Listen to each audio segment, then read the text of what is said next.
A minha vida vai virar novela. Tchu-tchu, tchu-tchá. Ha! Bem-vindos, senhoras e senhores, a mais um capítulo dessa novela dantesca.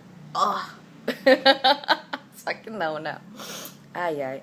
Eu acabei de ler nas redes uma frase que eu curti muito. E fala assim: é triste ver mais um jovem se perder na rede e se render ao mundo do conteúdo. Ai, ai. Pois é, pois é. Eu me rendi à rede. Tô rendida. Tô compartilhando a minha história com o mundo. O que eu espero é não me perder. Pois é, eu espero que enquanto eu conto essa minha história, enquanto eu trilho essa jornada de cura, que eu não me perca, que eu mantenha a minha essência. Até porque esse é o intuito. Pois é, vamos tentar seguir caminhos menos tortuosos e manter a verdade até o fim.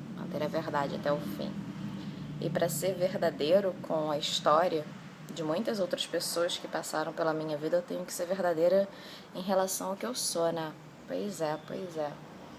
Então, desde já, eu tenho que dizer que eu não sou só uma mocinha, aquela mocinha tradicional da novela das 9, sabe? Não sou, nunca fui. Eu tenho coisas boas dentro de mim e coisas ruins.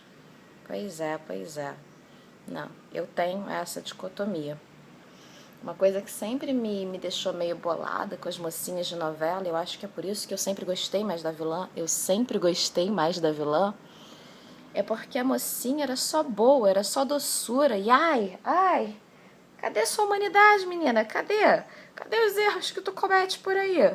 Porque a princípio parece que você não erra de maneira alguma. E eu já tenho que confessar, desde já, que eu sou falha, muito falha. Muito falha. Errei muitas vezes. A ideia é não continuar a errar daqui pra frente. Mas eu ainda sou humana, né? Pois é, eu sou humana. A minha tentativa é pelo menos ter aprendido com alguns outros erros, para daqui pra frente, se eu for cometer erros, que sejam novos, né? Porque, cara, ficar repisando sempre os mesmos erros, que loucura. Eu acredito no poder da evolução. Eu acredito na frase de Raul, de ser uma metamorfose ambulante. Pois é, a gente tem que se transformar, entendeu? Eu acho que se a gente continua a cometer sempre os mesmos erros, tem alguma coisa de errado por aí, Então, desde já, aviso a todos os navegantes. Eu nunca serei mocinha de novela das 9. Não sou a mocinha, não sou a protagonista ideal de uma novela. Pois é, não sou. Nem na aparência, né? Nem na aparência. Apesar de que nos últimos tempos eles têm dado um certo destaque a essa beleza preta. Que continue assim, entendeu? Diversidade em todos os locais. Diversidade na rede, em tudo, né? No mundo. Enfim, voltemos. No episódio passado, senhoras e senhores, eu contei pra vocês que eu, Suzane da Conceição Souza, Nani pra família, Suzy pros amigos, pra vocês o que eu sou? Não sei, uma koala? Uma louca? Desvairada? Ai, adoro essa palavra, desvairada. Enfim, estava contando a vocês que eu cheguei com o vento. Não sei se no dia em que eu nasci, ai, o meu namorado diz que eu falo isso errado. É mania de carioca, não me julguem. Que o dia em que eu vim ao mundo, eu não sei se estava ventando, mas no dia em que eu cheguei em Araruama, e pra mim é aí que começa a minha história, ventava tanto, ventava horrores, que quando a minha prima quis tirar aquela manta da minha face para ver o meu rosto, minha mãe não permitiu. Espera, vamos para dentro de casa, porque está ventando muito. E para mim, senhoras e senhores, esse ventar muito é emblemático. Tem um simbologismo todo especial nessa loucura aí. Porque vez ou outra eu me sinto um pouco vento, sabe? Que passa e arrasta muita coisa junto de si. Pois é, essa coisa meio... Você não pode conter. Nunca fui contida. Pois é, pois é. É estranho falar de si mesma, mas não tão estranho pra mim porque eu sou leonina, sempre curti. Eu fui uma criança, sei lá, não sei se esse problema é a palavra adequada, mas eu fui uma criança peculiar. Pois é. A minha imaginação sempre foi muito ativa, sabe? Sempre gostei muito de brincar, sempre tive essa coisa do lúdico. Graças a minha mãe trabalhando em casa de família, a minha tia trabalhando em casa de família, e durante muito tempo dentro daquela casa eram três mulheres, duas trabalhando fora e uma ficando, porque ela tem uma deficiência, o que a impossibilitava de se locomover, né? Então ela ficava em casa e era ela que cuidava de mim, enquanto a minha mãe e a minha outra tia iam para as casas de família trabalhar. E graças a esse trabalho na casa do outro, eu sempre tive muitos brinquedos, muitos. Eu deveria ter pensado nisso antes de eu começar esse vídeo, porque, peraí, né? Custa nada? Vai lá. Tô tentando pegar as minhas fotos, senhoras e senhores, porque não basta falar, a gente tem que mostrar, né? A gente tem que mostrar. Pois é. Aqui, ó. Vocês conseguem ver? Pois é. E essa é só a ponta do iceberg. Eu ainda tinha um baú. E esses brinquedos estavam sempre se renovando. Porque a minha mãe e a minha tia iam para casa do outro, cuidar de outras crianças. E os filhos de gente rico, pelo menos naquela época, aqueles filhos ricos de outras pessoas, eles enjoavam muito fácil dos brinquedos que tinham. Eram tantos os brinquedos, tantos brinquedos e roupas. E que lá em casa nunca faltou isso. Nem brinquedo, nem roupa pra mim. Pois é. Eu tava sempre com aqueles brinquedos e se você olhar bem, cara, eles são profundamente preservados, sabe? Estão em perfeito estado. Mas aquelas crianças já não queriam mais eles. E aí vinha tudo pra mim. E como eu fui filha única, né? Nesse quesito eu sempre fui muito privilegiada. Tive sempre acesso a muitos brinquedos e roupas. Roupas eu não acho que eram as crianças que enjoavam, acho que eram os pais, né? Enfim. Mas nem é essa a questão. A questão é que eu sempre fui uma pessoa muito lúdica. Eu adorava inventar histórias, por quê? Porque eu tinha muito tempo para mim mesma. Eu tinha muitos primos, muitos primos. Éramos eu, mais duas primas e um primo ao longo da minha infância. Esses três primos marcam muito a minha trajetória de vida. Eles foram os meus irmãos, mas eles não moravam perto, eles não estavam o tempo todo comigo.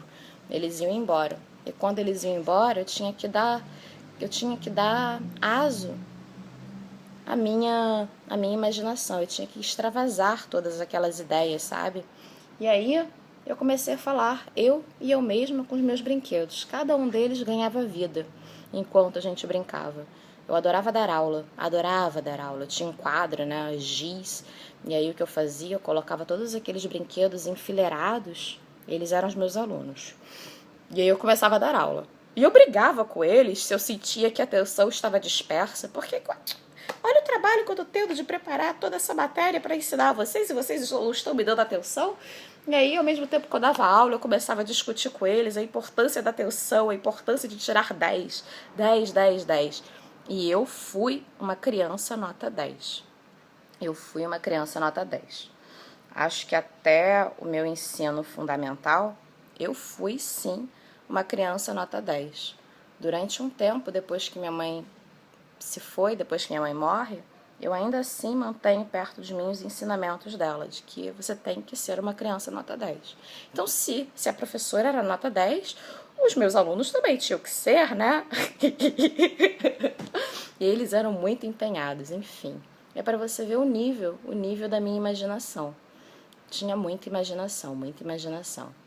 Gostava de desenhar, adorava desenhar roupas. Gente, eu fico pensando, se eu tivesse sido filha de alguém com dinheiro, talvez eu tivesse virado uma modelista. Alguém que desenha roupas. Eu fazia uns desenhos muito bonitos para a idade, de verdade. Hoje em dia eu tento voltar aquela minha essência de alguém que pega e que desenha vestidos. E nunca era uma outra coisa, era sempre roupa. Talvez isso se explique. Eu sou louca, louca por roupas. Não sou muito atrelada a sapato, mas roupa, eu adoro, adoro, adoro, adoro. Enfim, e aí eu desenhava. Só que a gente não tinha dinheiro, então essa coisa da arte se perdeu. Essa coisa da arte, do desenho se perdeu. Ficaram os livros e esse meu gosto pela leitura.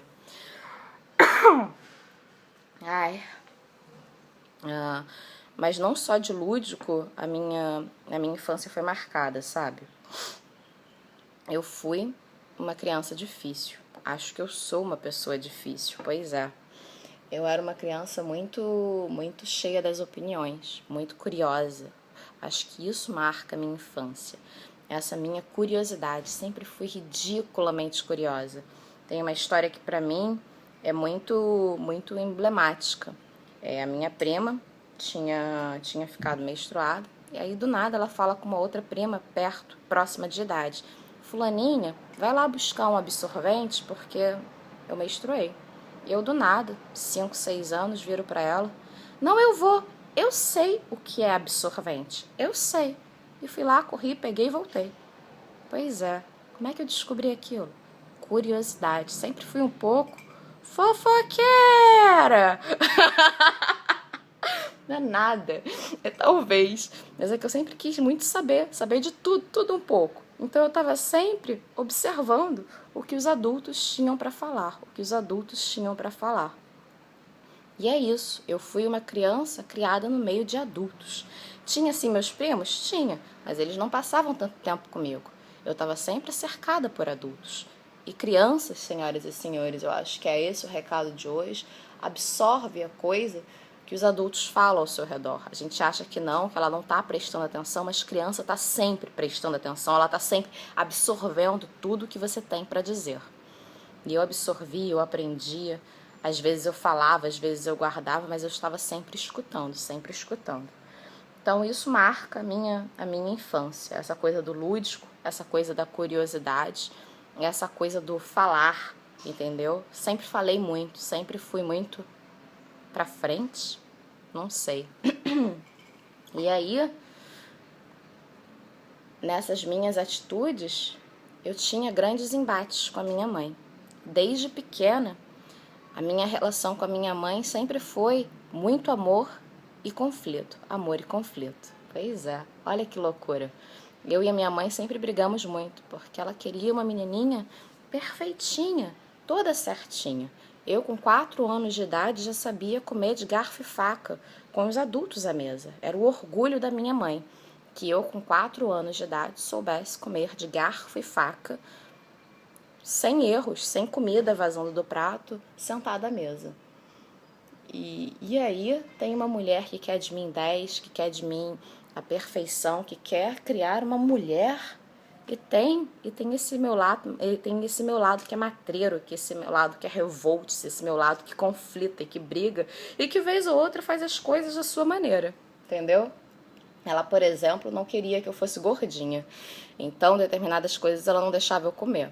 Por exemplo, leite condensado. Sempre gostei muito de tomar leite condensado direto da garrafa. E ela não deixava, brigava, não pode, isso tem muito açúcar, não pode. Ai, que absurdo, não come a comida, mas o leite condensado você quer? Não pode. E ela não pode, escondia, e eu achava um jeito de pegar aquele leite condensado. E aí eu escondia no meu quarto, dentro de um urso de pelúcia. Pois é, eu abri o urso de pelúcia, fiz um buraco dentro dele e guardei. A minha relação com a minha mãe foi de muito amor e muito conflito. Eram 2 pessoas com personalidades igualmente fortes tendo que conviver.